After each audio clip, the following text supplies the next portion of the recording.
je viens te parler aujourd'hui d'un sujet qui me tient vraiment à cœur et qui est revenu en session avec une cliente aujourd'hui. La notion d'accompagnement et d'intuition. L'accompagnement avec nos approches et notre intuition en tant que personne. Euh, et cette alliance que l'on peut créer et qui se développe d'ailleurs avec la pratique, avec l'expérience et qu'on a toutes et tous à l'intérieur de nous. Et en fait, cette cliente s'est formée l'année dernière à différentes approches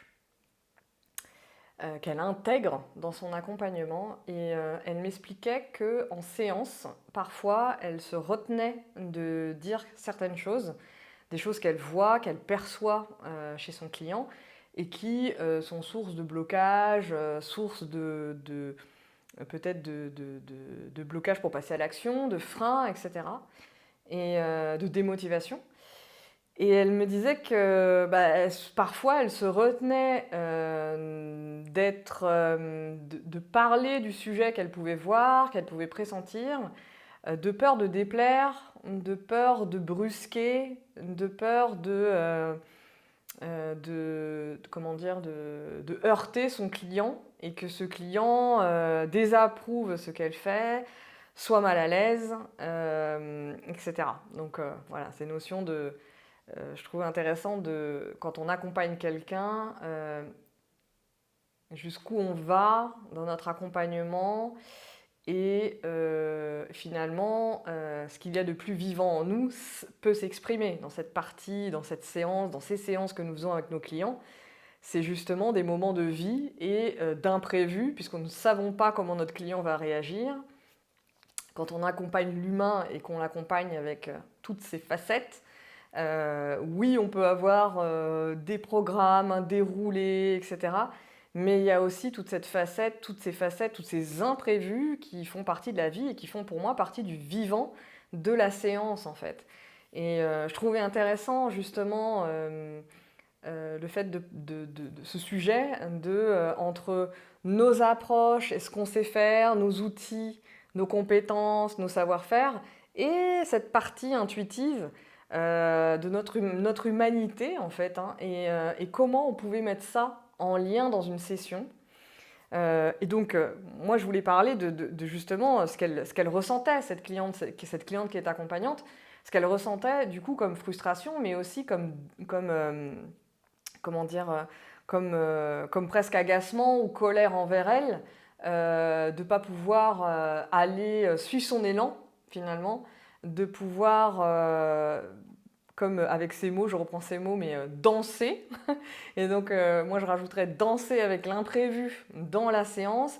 Et finalement, ça fait appel à une notion de lâcher prise, où on n'est plus dans le contrôle du déroulé A, B, C, D de notre session, mais du A qui va au C et qui revient peut-être au B, et puis avec des nouvelles lettres qui n'existent pas dans l'alphabet. Voilà. Et j'avais envie de vous parler de ça et de cette alliance que vous pouvez créer en fait entre votre client, votre approche et vous, votre intuition, votre humanité, les choses que vous avez envie de dire et que vous avez envie de sentir, et surtout être au service de notre client finalement.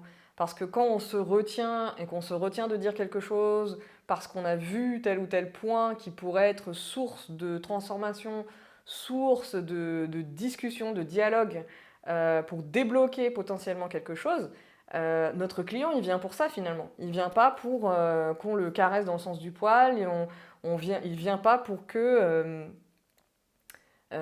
ressortir finalement avec des bonnes petites phrases qui vont pas lui servir finalement. Il vient pas pour récolter de l'information, il vient pour vivre une expérience.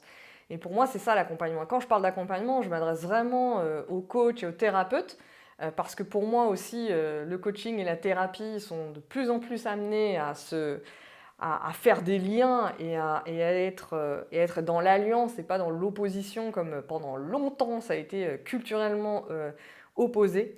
Donc voilà, moi je suis pour cette notion d'unité Et l'unité à travers les approches, l'unité à l'intérieur de nous, l'unité dans la séance et dans ce qu'il y a, oui, de joyeux et de positif en termes d'émotions, mais aussi ce qu'il y a d'ombre et de choses sombres qu'on va aller voir aussi pour creuser, pour justement aller voir le revers de la pièce et faire jaillir la lumière en fait. Et je pense que c'est important de se détacher de ça, est-ce que... et je pense que quand on est entrepreneur, je reprends mon propos, pardon, mais quand on est entrepreneur, effectivement, et surtout les solo-entrepreneurs, on communique, donc on communique sur ce qu'on fait, et donc on est quelque part en train de chercher effectivement à attirer des clients, à être attractif par rapport à ce qu'on dit, à ce qu'on fait, ce qu'on renvoie.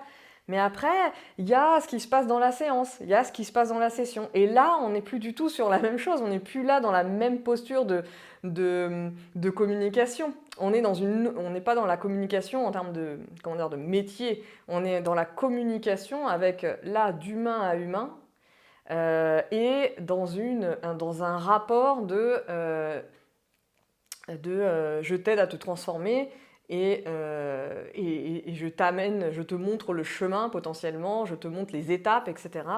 Et parfois, il y a des frottements, il y a des flous, il y a des zones de flou où on ne sait pas où aller, on ne sait pas où on est. Et nous, en tant qu'accompagnants, nous sommes des humains, on n'est pas des super humains avec des super pouvoirs.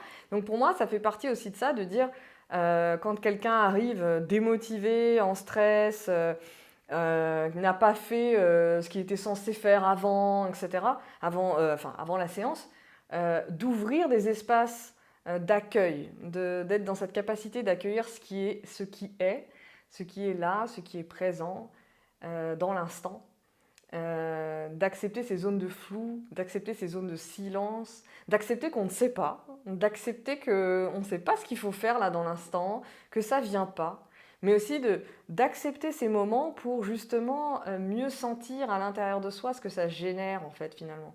De sentir à l'intérieur ce que ça génère pour pouvoir proposer quelque chose, pour pouvoir être en co-création avec l'autre et surtout lui laisser la responsabilité de ses choix, la responsabilité de pourquoi il est là dans cette séance, de ce qu'il a à dire, de ce qu'il a à emmener. Et pourquoi pas d'ailleurs de reporter la session si ce n'est pas le moment. Voilà, donc de laisser cette liberté-là. Après tout, justement, nous sommes des entrepreneurs, nous créons nos espaces, à nous d'être créatifs justement